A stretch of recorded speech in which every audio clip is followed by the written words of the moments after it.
something happened to me around 1990. I had a very bad fall, and it was in the school.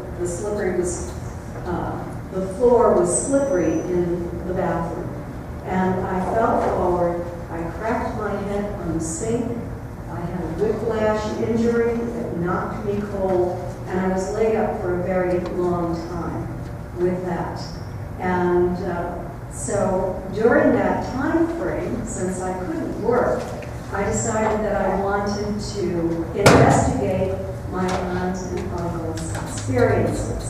The reason I wanted to do that is because I had been reading articles, I had been watching shows on television that gave information that was not consistent with my own memory of what had happened. So I thought, well, maybe my memory is incorrect. So at that point, in 1991, I joined the Mutual UFO Network, and I trained to become a field investigator for MUFON, because even though I had seen the investigators in my aunt and uncle's case, and there was a UFO that landed on my grandparents' farm in 1966 that left physical trace evidence. So I saw the investigators investigating that, taking measurements and collecting samples. I felt that I really needed some formal training. So I did that, and I started my own investigation of my aunt and uncle's case. I also gained access from Betty to all of the research files, all of the archival files that she had, including the Air Force's documents, including letters to and from scientists, including secret information that was confidential at that time. She also gave me the hypnosis tapes that of her and Barney. They had separate hypnosis with Dr. Benjamin Simon. And I listened to them, and then I decided to transcribe them and do a comparative analysis on their separate statements. It didn't matter to me if this was a real event or if it was just something that came out accidentally as a result of some dreams that Betty had and the hypnosis. I wanted to know the truth, and I was probably not going to write the book out of respect for my aunt and uncle if it was not what really had happened. I don't know, maybe I would have anyway. But I became more convinced of what happened, and I found evidence of the cover-up. And I'll be presenting that evidence during my lecture today as well. So since the early 1990s, I have been a researcher. I've investigated many, many cases of contact. I am now MUFON's Director of Experiencer Research, and I'm also on the Edgar Mitchell Foundation for Research into Extraterrestrial Encounters, on their board of directors and on their research committee. So that's what I'm doing now. I'm beginning to write my fourth book and doing research on that. So I think I'll turn off the lights so you can see the screen.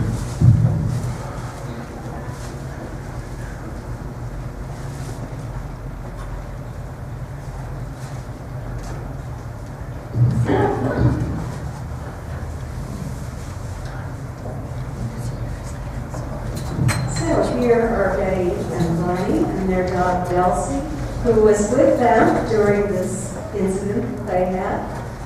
In the middle, you can see an artist's rendition of what these entities look like, who had followed Betty and Barney in a UFO for many miles, came down low, and then eventually abducted them. And this is the book that is the culmination of years of research that I did. And Stanton Friedman wrote 2 chapters in the book on the star map. He had been very much involved in the star map. He knew far more about that than I did.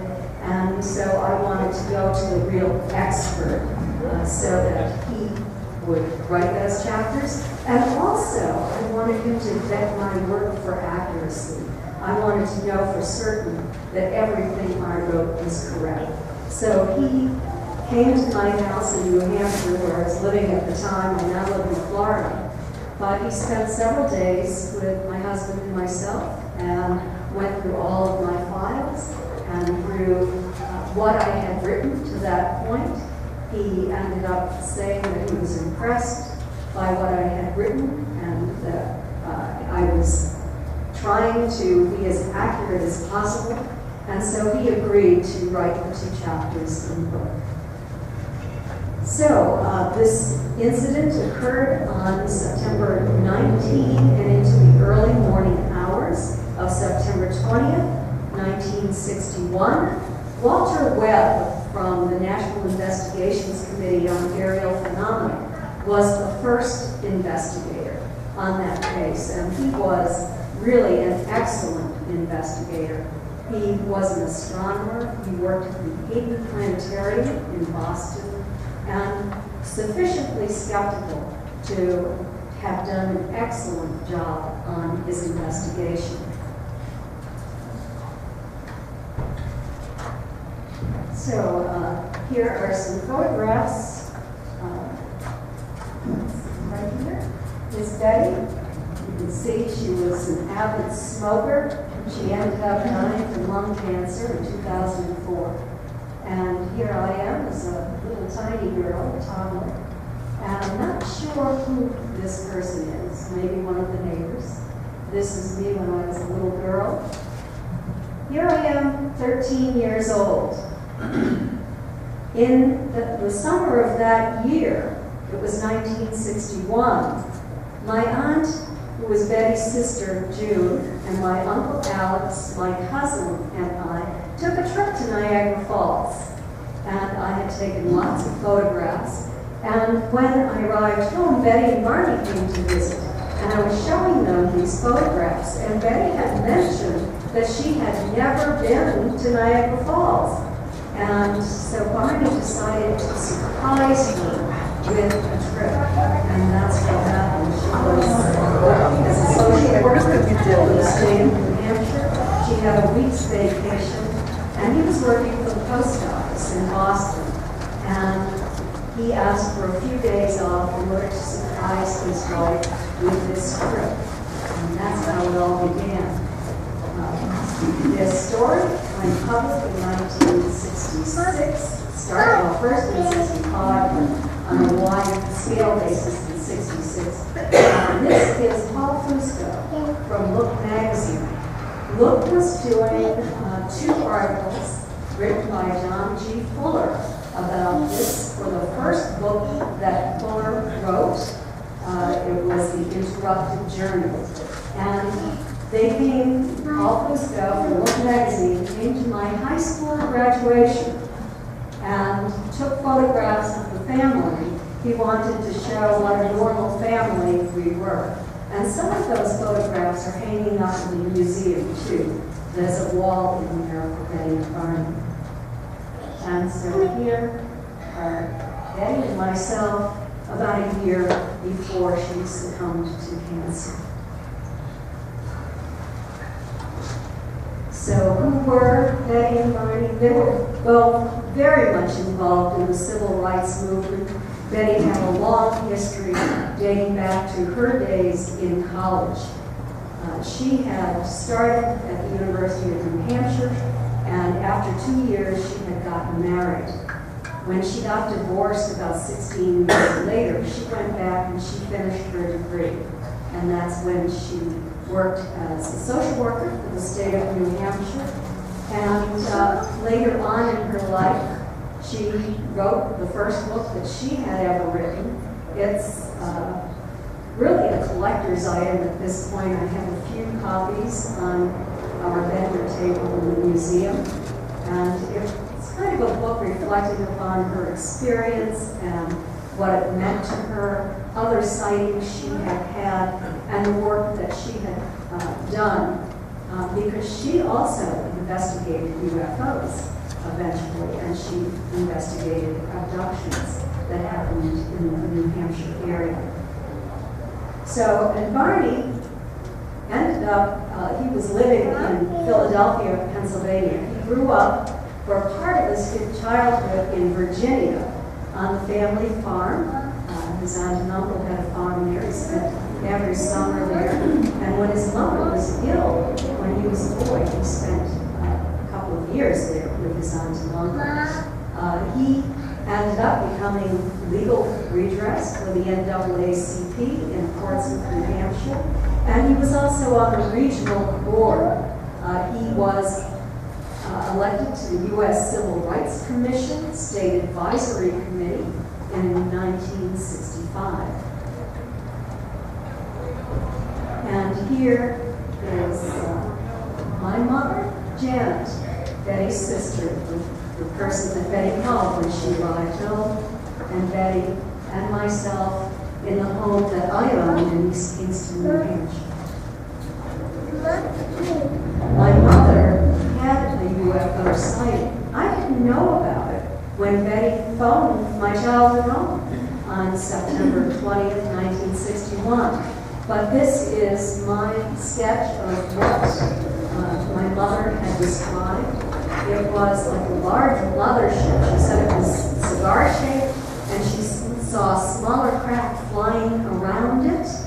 And she told some of the neighbors about it. She actually went to one of the neighbors' homes. She was on a grocery shopping trip that night.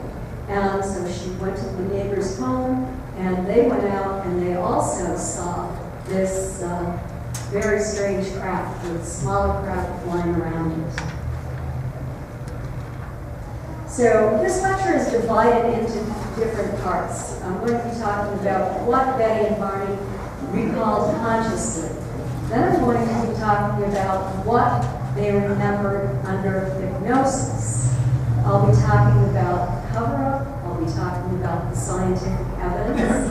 And so let's start with their trip to Niagara Falls.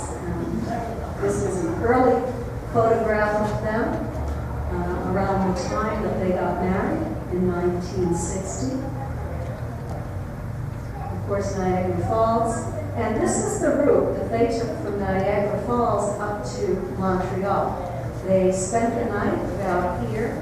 This is this is in Toronto, along the Great Lake in Ontario. And then they finally drove up to Montreal. It's about 112 miles from where they spent the night to Montreal. And then late that afternoon, they started their journey back toward New Hampshire. This is the timeline for what occurred. I already said 112 miles. Well, from Montreal to Colebrook, New Hampshire, the first city that they entered in New Hampshire after they came across the border, it was 130 miles. And they stopped for a little snack at Colebrook and continued south. From Colebrook to Lancaster, it was about 35 miles. 4 miles south of Lancaster, Betty saw this new light in the sky.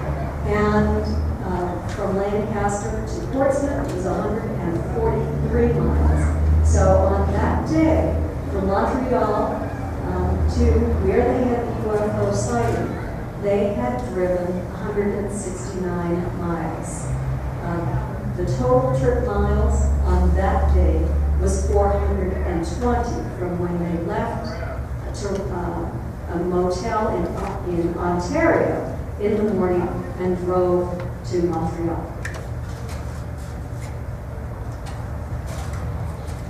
So Betty had been watching that light in the sky. It was very perplexing.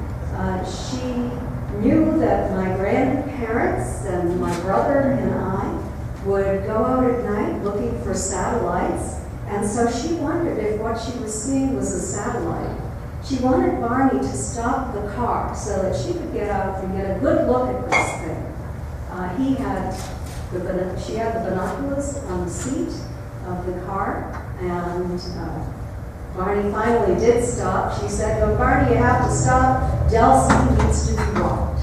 So they got out of the car,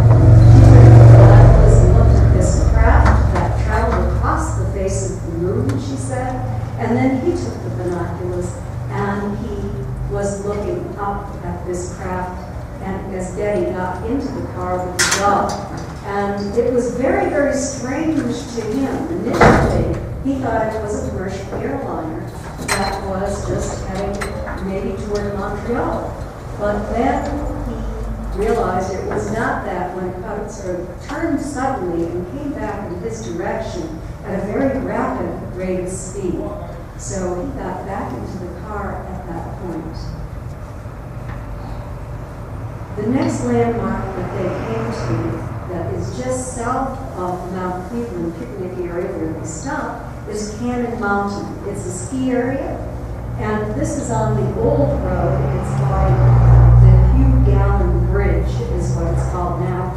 If you're up in New Hampshire and you want to go to that location where they entered Franconia Notch, you'll have to go there because there's a new highway there, and it is not the road they were taking that night. And so this was the view that they had. And there is a little building right up here at the top. And when they entered, they could see this craft hovering over the top of that building. And Betty said that she saw the light go out as they drove by there. Their second stop was at the Old Man of the Mountain.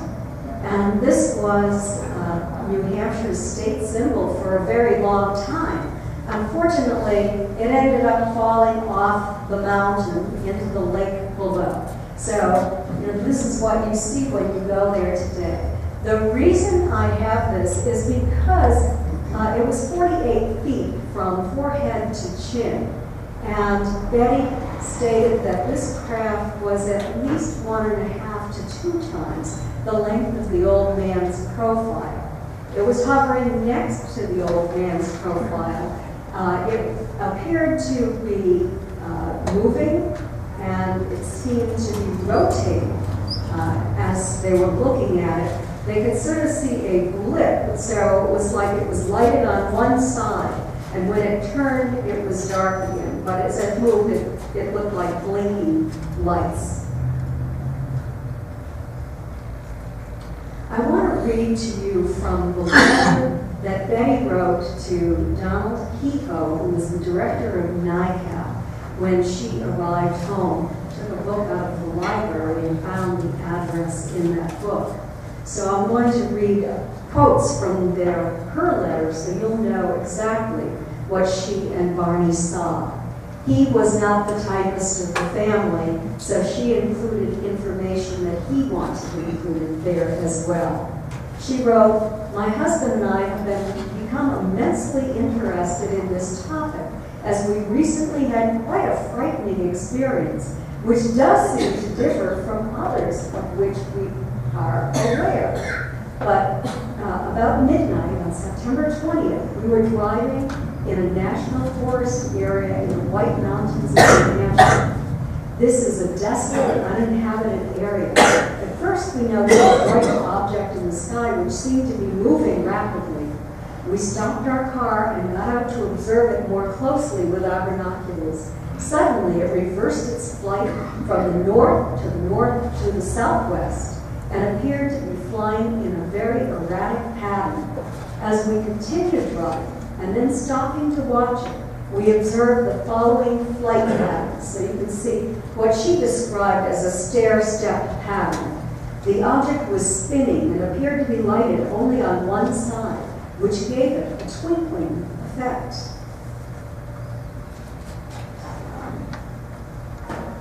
They got back into the car and they continued driving through Franconia Notch and finally exited on the south entrance of Franconia Notch. And this is where it is no longer a desolate area. There were cabins and motels along the road and a few tourist attractions as well. This was during the off-season.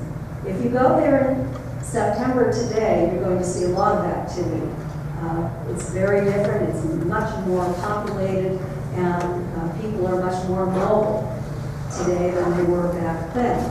But back in 1961, it was the off-season and there was not a lot of activity going on. Betty wanted Barney to stop the car again because this object was coming in closer and closer.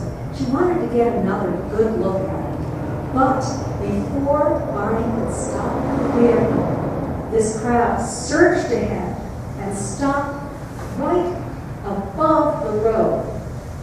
So much in their lane that Barney pulled the car a little over to the left and stopped the car directly in the center of the road so that they would not be directly under this craft.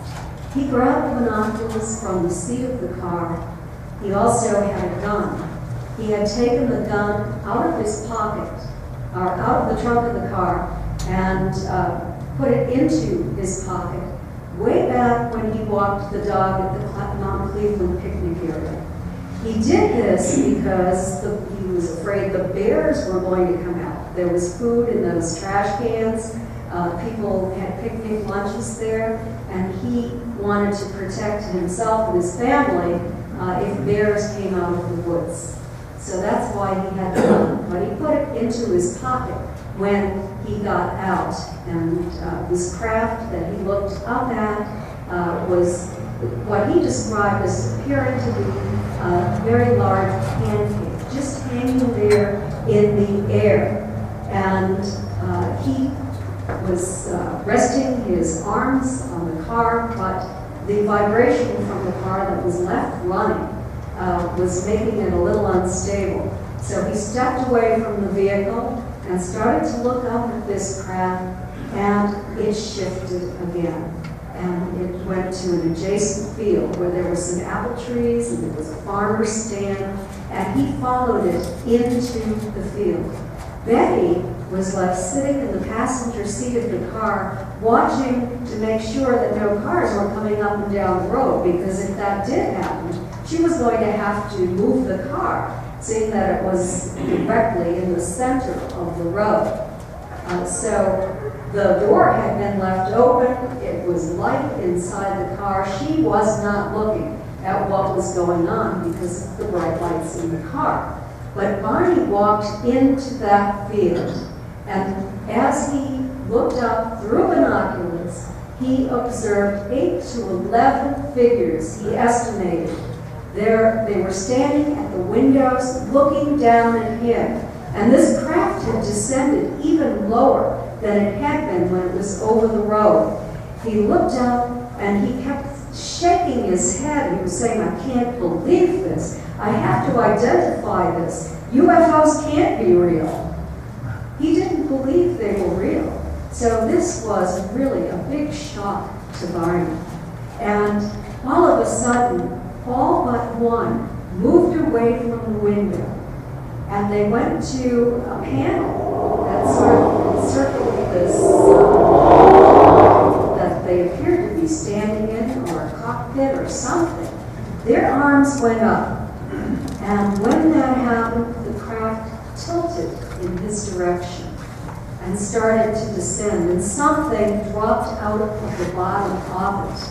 Barney at that point felt like he was going to be captured like, quote, a bug in a net. And that's when he became really terrified.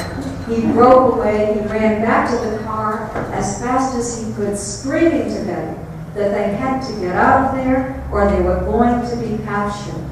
He put the car into gear and he went speeding down the highway to try to get away from this craft. And this is what Betty and Barney wrote about this. As it glided closer, he was able to see inside this object, but not too closely. He did see many figures scurrying about as though they were making some hurried type of preparation. One figure was observing us from the windows. From the distance this was seen, the figures appeared to be about the size of a pencil and seemed to be dressed in some type of shiny black uniform. At this point, my husband became shocked and got back in the car in a hysterical condition, laughing and repeating that they were going to be captured, that they were going to capture us. He started driving the car. The motor had been left running. As we started to move, we heard several buzzing sounds or beeping sounds which seemed to be striking the trunk of the car.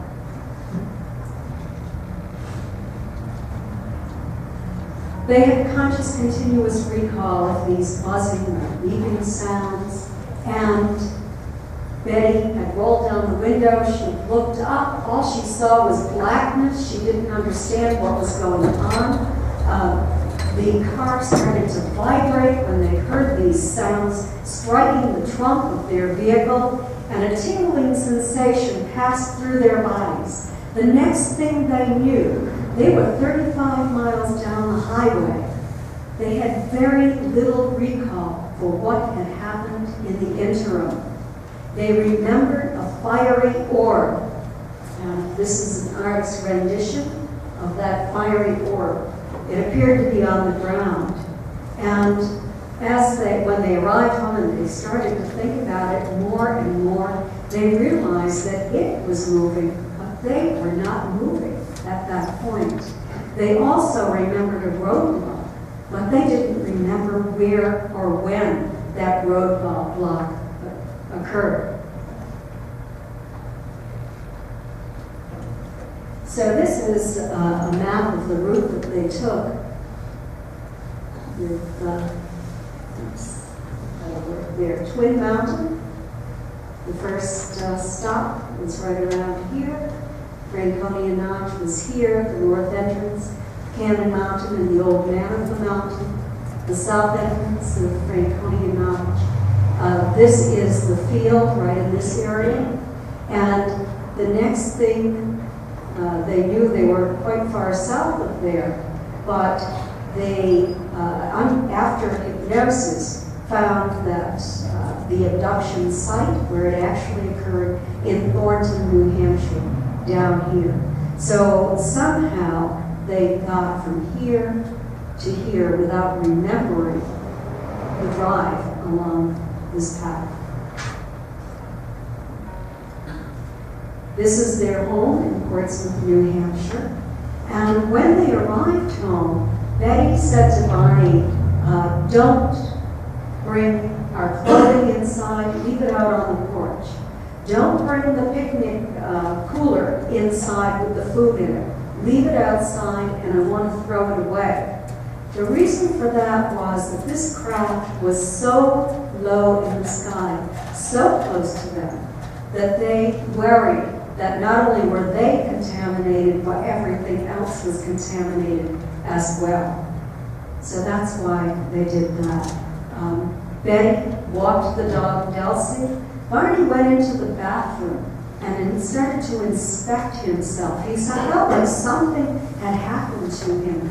And Betty and Barney stated that they felt clammy. Now that's a New Hampshire term. I don't know if we use the word clammy around here, but it meant that they felt dirty, they felt damp. It felt different than they should have felt just taking a drive from Montreal down to their home in Portsmouth, New Hampshire. It was, they knew that they had arrived home later than they had anticipated, but at that point, they weren't sure how much later it was. They knew they had intended to be home between 2 or 3 in the morning, but when they arrived, dawn was streaking the sky. It was becoming daylight. The birds were chirping.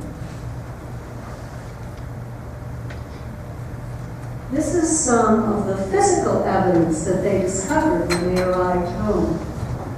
This is a facsimile, but Barney's best dress shoes were so deeply scraped in the toe area that he had to buy new shoes. He wore those shoes for gardening work after that.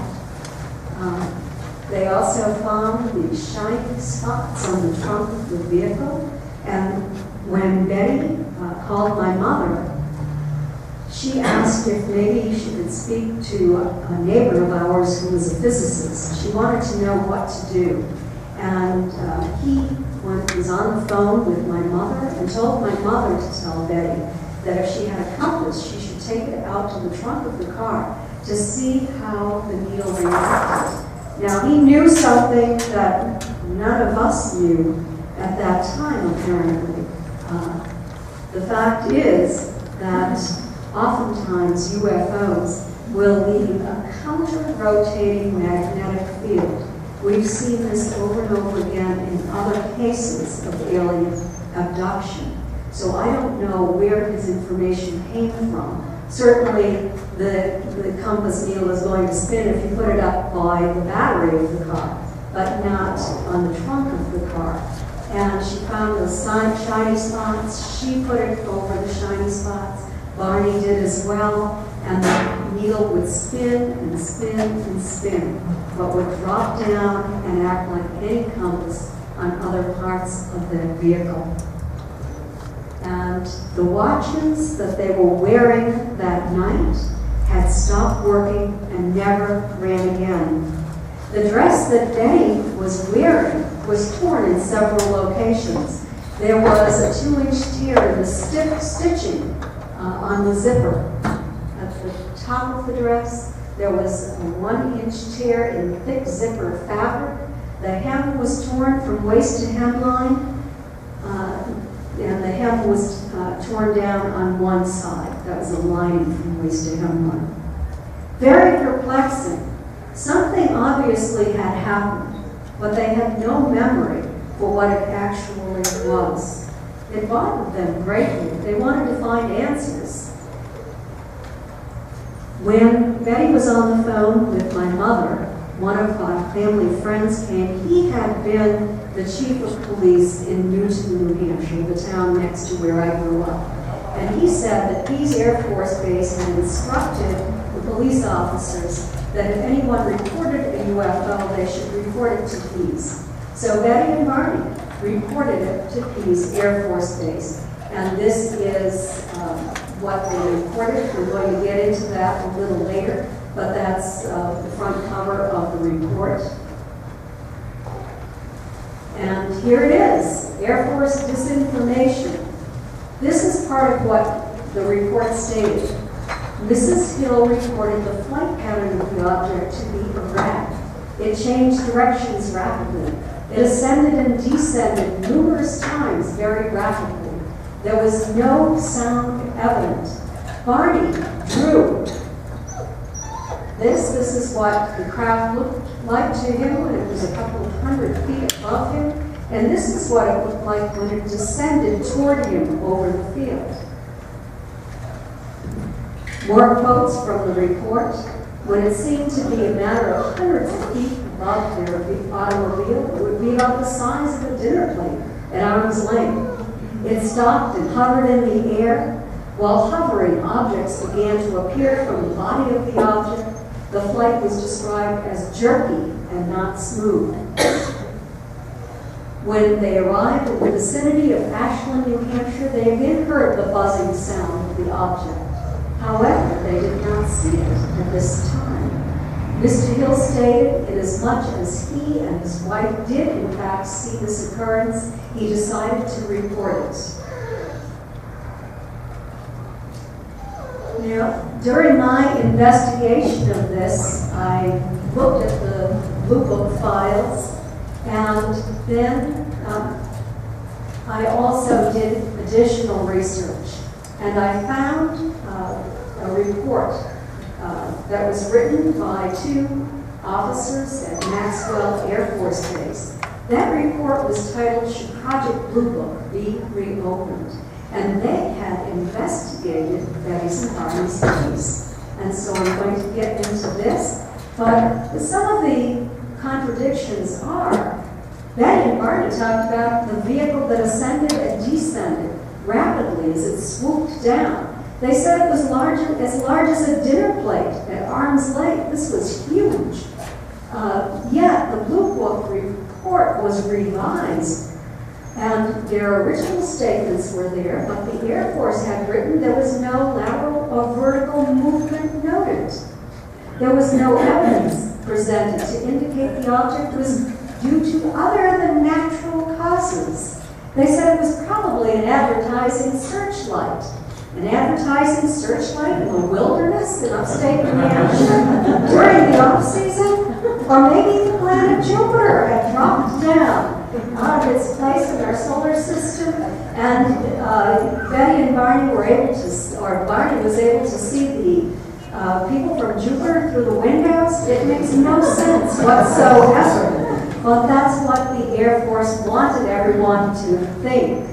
And they also stated that it was probably due to a strong temperature inversion. Well, during my research on this, I went to a senior meteorologist, and I asked him to go to the National Weather Archives to let me know if there was a strong temperature inversion in Lincoln, New Hampshire on the night that this occurred. So not only did he do this, but he asked 2 of his senior colleagues to do this as well. And this is what they wrote back to me. Quote, "The light east airflow that night would have caused subsidence warming, just the opposite of an inversion as claimed by the Air Force." So I talked to you about those 2 officers at Maxwell Air Force Base. One of what they wrote in one paragraph was, "The Air Force's official explanation turned out to be almost as erratic as the radar and visual sightings themselves. Project Blue Book's inversion explanation could not be supported." They wrote, "Project Blue Book ended their investigation of the Betty and Barney Hill sighting and the corresponding radar sightings at this point without ever contacting the Hills. No attempt was made to visit the reported UFO landing site. No attempt was made at drawing a possible correlation between the visual and radar UFO reports, even though former Project Blue Book director Captain Edward J. Lukelt admitted as early as January 24, 1953, that visual reports that supposedly correlate with erratic radar tracks warrant detailed investigation.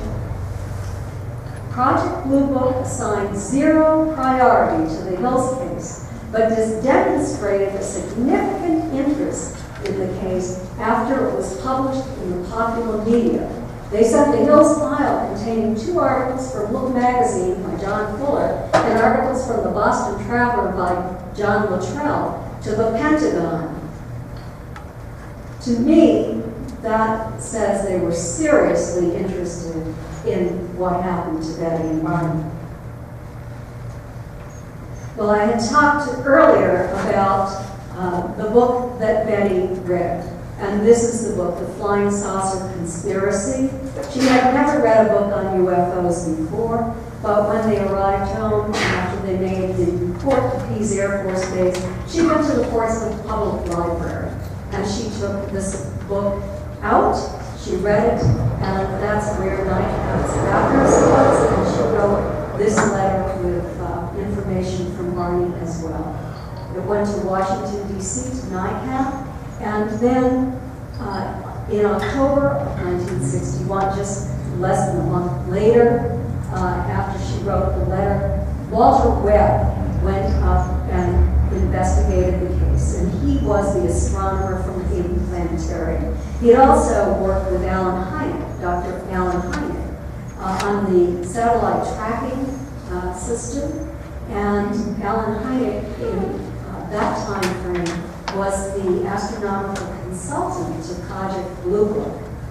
He was also an astrophysicist who ended up, after Blue Book closed, going up to Northwestern University, and he taught there and he ran the observatory there.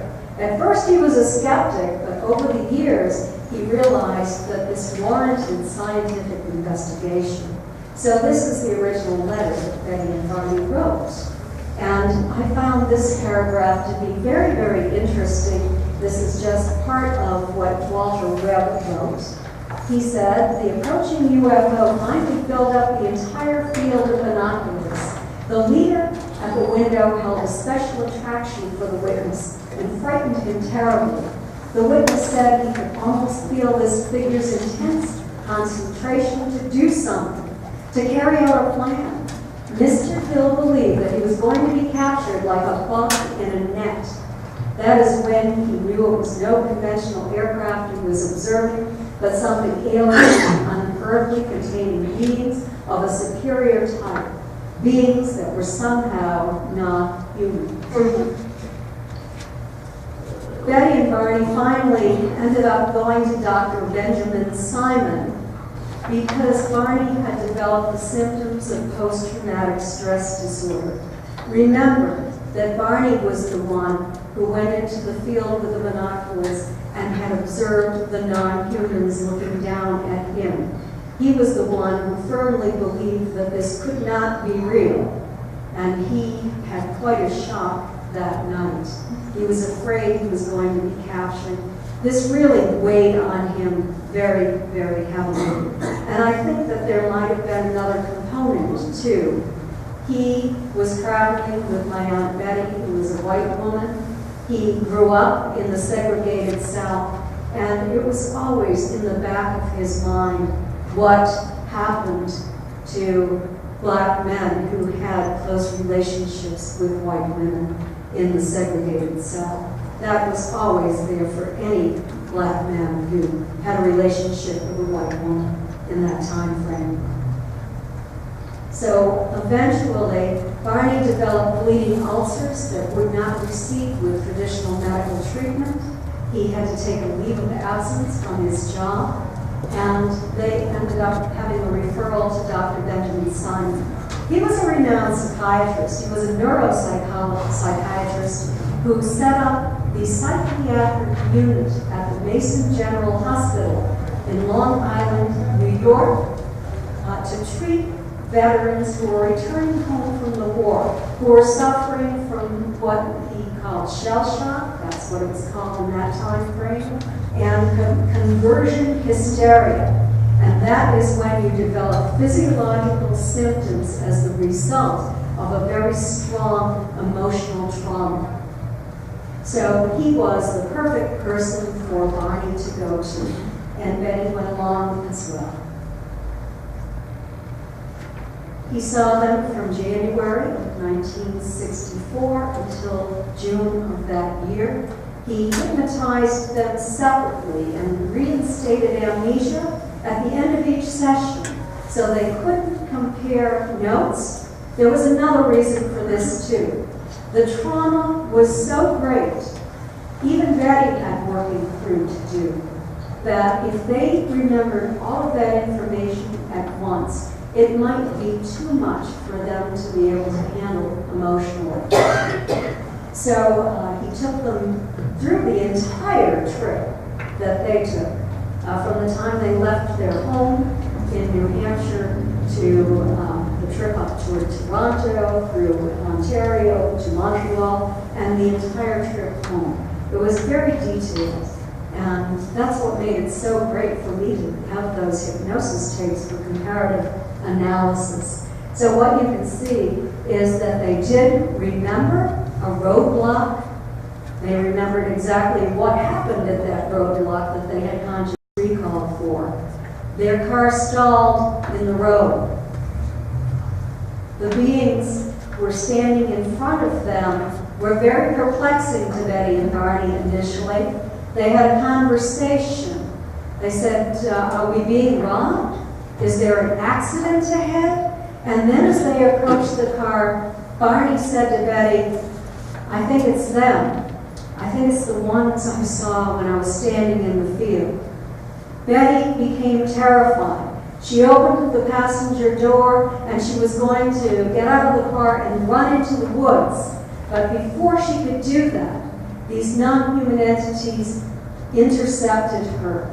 And that is when she lost consciousness for a few minutes. Barney knew that he shouldn't fight. He was afraid he'd be harmed if he did.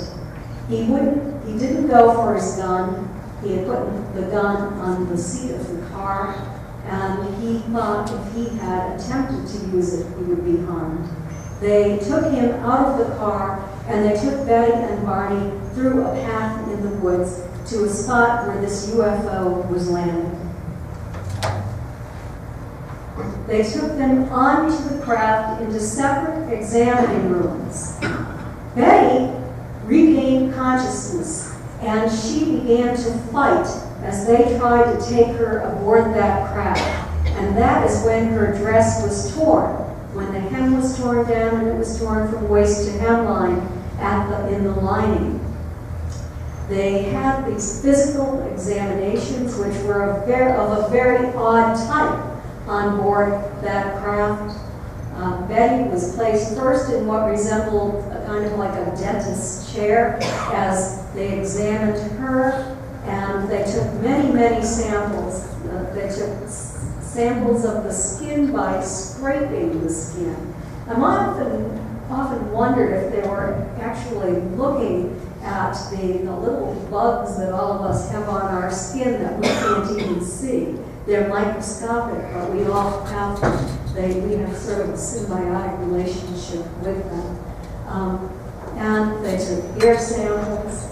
They looked inside her mouth, her ears, her nose, and then they placed her on a table. They removed her dress at that point, and that's when they damaged her zipper. They did not apparently know how to undo a zipper. By the time they made it to Barney and unzipped his fly, they had learned how to undo a zipper. So they put her on the table, and the one that she called the examiner produced a very long needle. And she said, "What are you going to do with that?" And all this communication from them to her was telepathic. And he said, "It's only a simple test. It won't hurt. Don't worry." And she said, "It will hurt. Don't do it." And he plunged it into her navel. And at that point, during the hypnosis, the trauma was so great that Dr. Simon had to end the session early. But there was one that she called the leader who was standing up by her head. And he did something. And when he did that, all the pain went away. And she was so grateful to him that he had removed the pain. They also did sort of a neurological examination on her as well. And she noticed that they seemed to have some kind of graph or panel that they were looking at as they were doing this. What I can tell you about this is they were very well set up to examine humans. This does not appear to be the first time that they did this. When they finished with Betty, the examiner left the room and went into the room where Barney was on a table. He had been waiting very quietly. There had been entities in that room who were standing around him. The examiner went in and did the same type of examination on Barney as he had done on Betty. But he didn't insert the needle into Barney's navel. Instead, he placed a cup-like device over his groin, and he produced a sperm sample from Barney.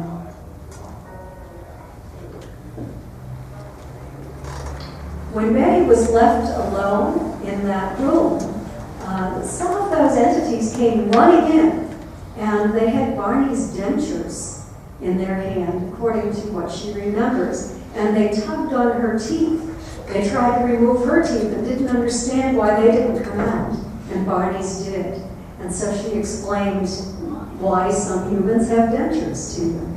And they asked a few other questions about her favorite food. I don't know if that was part of a series of dreams that she had or if it really occurred. Barney did remember what felt like a finger going into his mouth. So perhaps they did remove the dentures, but he did not go into great detail about what occurred. What I found about Barney, though, is that he used far fewer words than Betty did. He was far less descriptive. That was his style of speaking. He was very to the point and highly articulate. Barney had an IQ of 140, really bright man, and always thought before he spoke. And Betty, regardless of what, she was very descriptive in everything that she talked about. So after those entities had left the room and gone back to Barney, she said to the leader who was in the room with her, I know you're not from around here, where's your home port? And that's when he produced this three-dimensional looking star map. And she stood and she looked up into that. And during hypnosis, Dr. Simon said to her, if you can remember this accurately, and if it doesn't bother you too badly, go home and see if you can sketch what it looked like. And she did, over the next couple of weeks, sketch it, and then she took it back to him. And that is what it looked like. After the first book was written, a brilliant woman from the state of Ohio, Marjorie Fish, who was a school teacher, but later became an assistant researcher at a nuclear base, a nuclear research facility. She was single, and she thought if this existed someplace in our galaxy, maybe she could find it. At first, she thought that she would find many matches, but in the end, she found only one. She started her work in 1966 or 67, and in early 1972, she still didn't have a match. But a new astronomical catalog was released with new distance data, and she was able to move around some of those stars according to the new distance data, and there was a perfect match for Benny's star map. This is what Stanton Friedman became interested in, because Cora Lorenzen from the Aerial Phenomena Research Organization contacted Stan and said that Marjorie had done this work, and that she asked Stan if he could find scientists who were willing to vet Marjorie's work. And Stan was instrumental in finding scientists who stated that her work was accurate. Very, very interesting. I'm not going to get into all of the information on the star map today. Maybe Stan spoke about it during his lecture. If he didn't this morning, he probably will tomorrow, because he always brings that up in his work on it. Something else she saw on Crouch is what she called a book. Well, from her description of that to me, it wasn't like any book. It was more like a tablet that we have today. And in the year 2000, I asked her to sketch those symbols from memory if she could. And it took her a little while, but she sketched them for me. I kept them in my filing cabinets, and they were published for the first time in Capture today in Barney Experience. Dr. Don C. Donderi from McGill University had done a study with Stuart Pell from the State University of New York and Tamara Lagrangier, who was a PhD candidate at McGill University. And they had graduate students evaluate Bud Hopkins symbols. And they had control groups too. They had a group of graduate students who just imagined what alien symbols might look like, and they wrote them down. They also had graduate students that they hypnotized, and were told to imagine themselves on a craft looking at symbols, and they sketched them. And in the end, they found out that the symbols that Bud Hopkins experiencers had sketched were very, very close, nearly identical, but very different from the symbols that were sketched by the graduate students. Don Donderi took my book, and he compared Betty's symbols to those of Bud's experiences, and this is what he wrote about this, quote, "The symbols Betty remembered that were published for the first time in 2007 look remarkably like many of the symbols that Hopkins had been collecting from abductees since 1975. Pretty extraordinary. Moving on in Betty's and Barney's life, after the hypnosis, they tried to get back to living a normal life. They had made the decision that they were never going to make their story public, because of her job as a social worker, because of the political activities that they were both involved in. Barney was thought very highly of in the state of New Hampshire for his work. And what you can see here is on the left is a newspaper article. Barney and Betty had helped to set up the Rockingham County Community Action Program for Rockingham County, New Hampshire. And Barney served as the first chairman of the board of directors of that organization. He received an award from Sergeant Shriver from the National Poverty Program for the good work he had done in the state. And the letter on the right is his appointment to the U.S. Civil Rights Commission. Many of the debunkers say that Barney never had these experiences, that Betty attempted to convince him that this is what happened to him. And they say that Barney was such a weak man that he would believe or do anything that Betty said. I have a lot of evidence that that's not true, including my personal observation, where oftentimes Barney would say to Betty, "Betty, don't be ridiculous." That was his favorite term when he didn't agree with something that she was saying about any topic. So Valerie Cunningham is an African-American historian in Portsmouth, New Hampshire, and she knew Barney very well. And this is what she stated. She said, quote, "Barney was fearless and outspoken." And the reason she wrote that is because initially, when they set up the U.S. Civil Rights Commission in the state of New Hampshire, they appointed 5 white men to serve on that. And it was Barney who spoke out against that publicly. It was Barney who wrote to the newspapers and questioned their decision not to appoint people of color. And that is why Barney ended up being appointed to the U.S. Civil Rights Commission.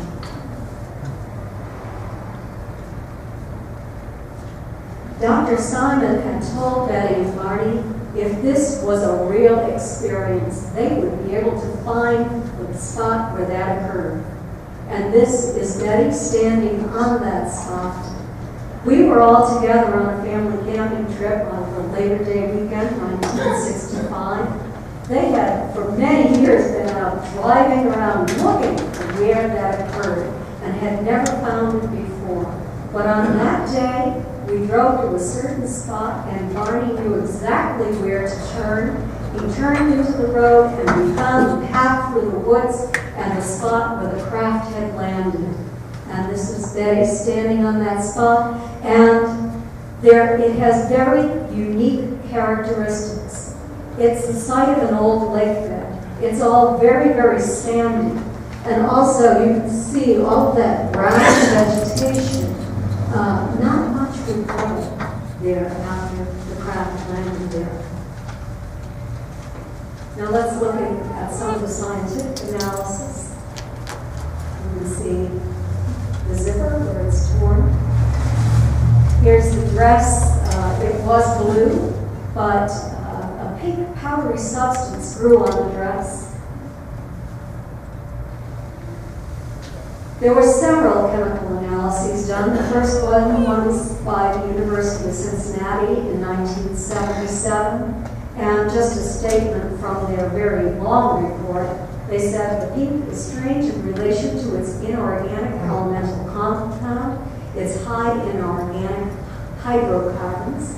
The Pinelandia Biophysics Laboratory did a bioassay test where they used seedlings.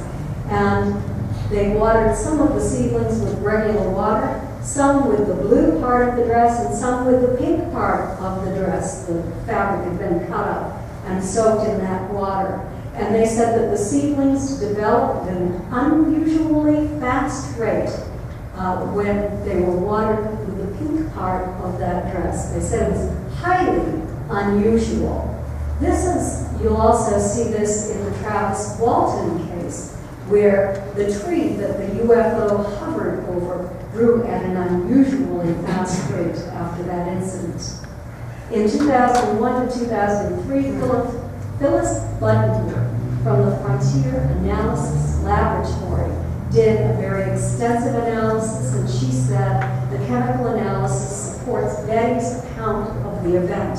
And something that was very important about this is that when she interviewed Betty, Betty told her where these non-human entities had touched her dress.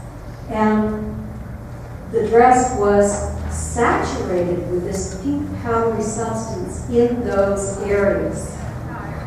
I've spoken to another scientist who specializes in plants, and he stated that he believed that this was probably some kind of a yeast or a fungus that had grown on the dress. He believes that it's more likely to be a yeast, and he said the reason that could grow the way it did is that if those non-human entities had done something to sterilize Betty's dress, and the viruses and the bacteria were killed, then any yeast deposited from their hands, from the entity's hands, would grow and flourish on Betty's dress. There would be nothing to stop it, just like happens in our intestines. Here's Phyllis.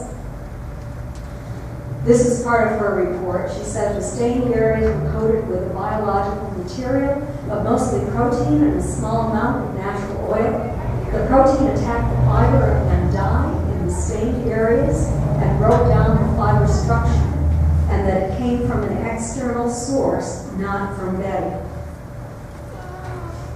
Phyllis has a master's degree in chemistry.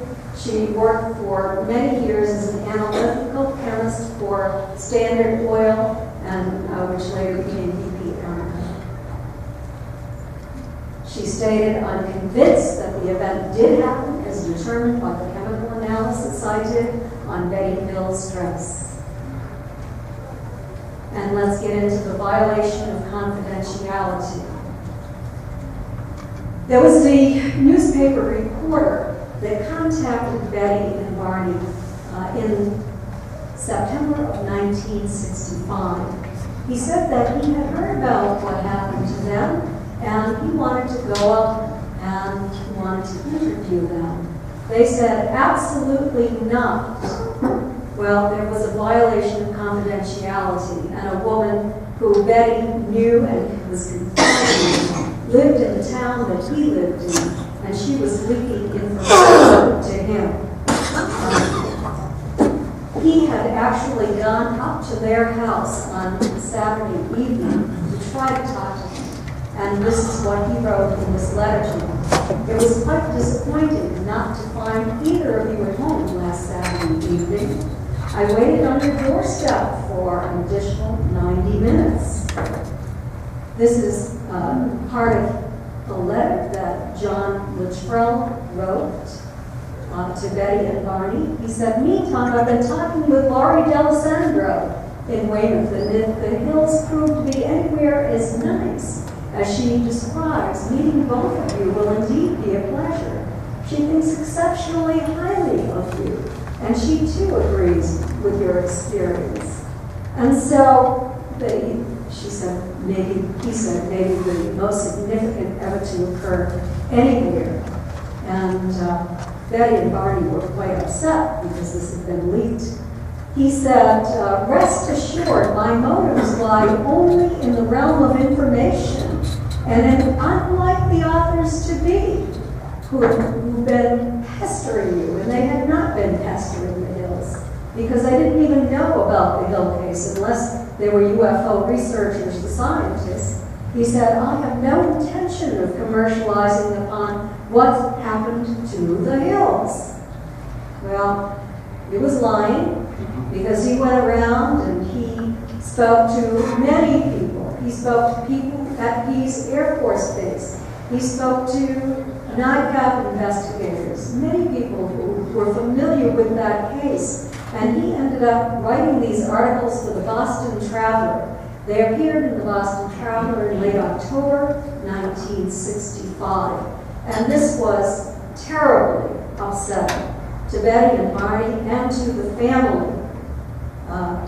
They didn't want to be thought of as eccentrics. They didn't want people to think about them as a couple of nuts. And that's what people would think. Because of their positions in the state, they were credible people. They had things they were fighting for the betterment of the citizens of this country and for the state of New Hampshire. Stan Friedman wrote to John Luttrell years later, this was in 1976, and he wrote back to Stanton Friedman, and I think this is important because Stan asked him about his research into that. And he wrote, I quote, "I can recall interviewing between 12 and 14 different people from different communities surrounding Franconia, New Hampshire, none of whom know one another, but all of whom remembered experiencing the same sighting at the same time the Hills did in the same location." So here we have evidence that other people observed what Betty and Barney observed. So that's another piece of confirmatory evidence. Well, when Betty and Barney met with the family, we said, the cat's out of the bag, you might as well talk about it. And Betty and Barney did for the first time on November 2nd, the 3rd, 1965. And John Fuller was in the audience. He was in town writing the book, The Incident at Exeter, and he asked Betty and Barney if they'd be interested in having him write a book about their experience. And they said yes, and so Dr. Simon cooperated with that as well. And at that night, it was a really blustery night at this church. It was a Unitarian church in Dover, New Hampshire, where they were speaking and sleeping outside, and people were lined up along the sidewalk. The church was full. The basement of the church was full. It was to a packed crowd, and the public information officer from Pease Air Force Base introduced Betty and Barney. They talked about the sighting, but they did not talk about their hypnosis. And this is just another photograph that Look magazine took of the family when I graduated from high school in 1966. This is our graduation party. And here I am. My brother is my mother, Janet Miller. My grandmother, Florence Barrett. Here's Betty. It's hard for me to see out there. Yes, this is Barney standing over here. I really wanted to have a party with my friends, and I was very disappointed that the family would not allow that to happen at my own graduation from high school. And then in 1975, the UFO incident starring James Earl Jones and Estelle Parsons was made based upon John Fuller's book.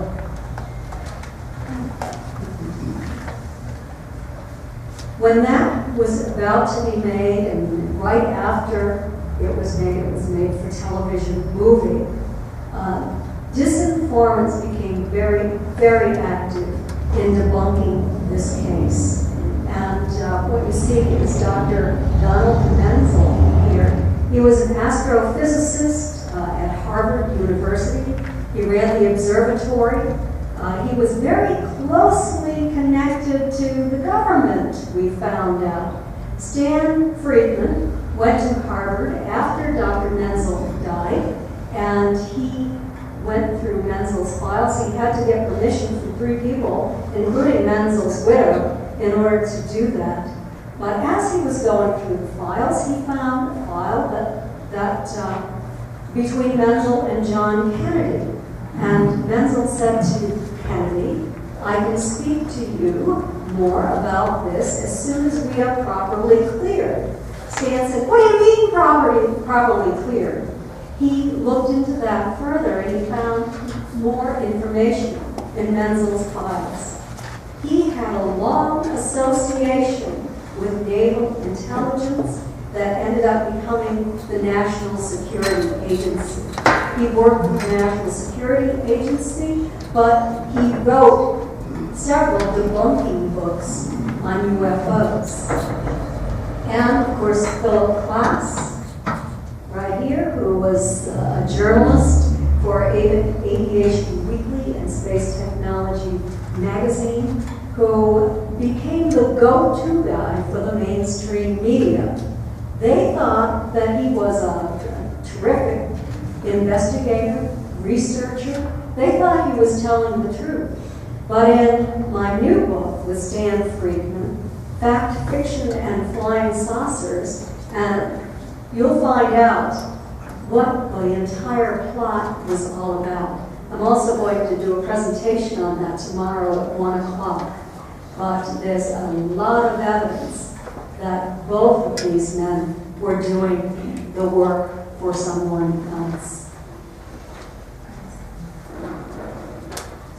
After Betty died, I and another man from New Hampshire decided to petition the State Historical Society for a historical marker commemorating Betty's and Barney's experience.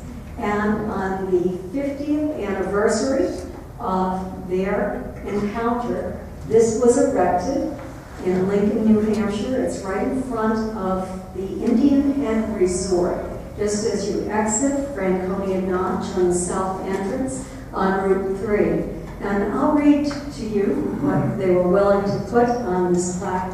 I had to send them books and articles and the Air Force report, many, many reports to get them to do this, and became frustrated because I thought that the state was just never going to do it. So it was a really nice surprise when this happened.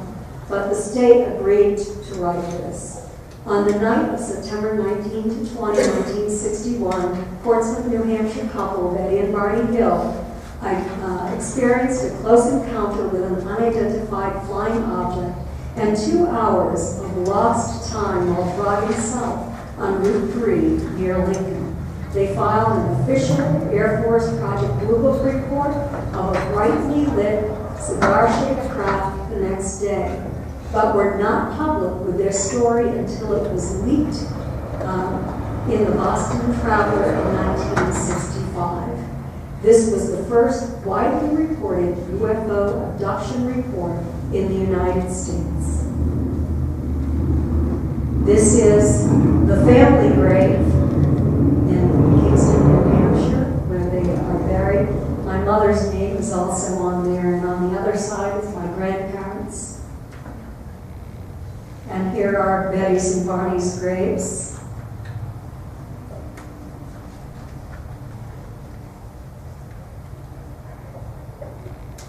And my 4 books.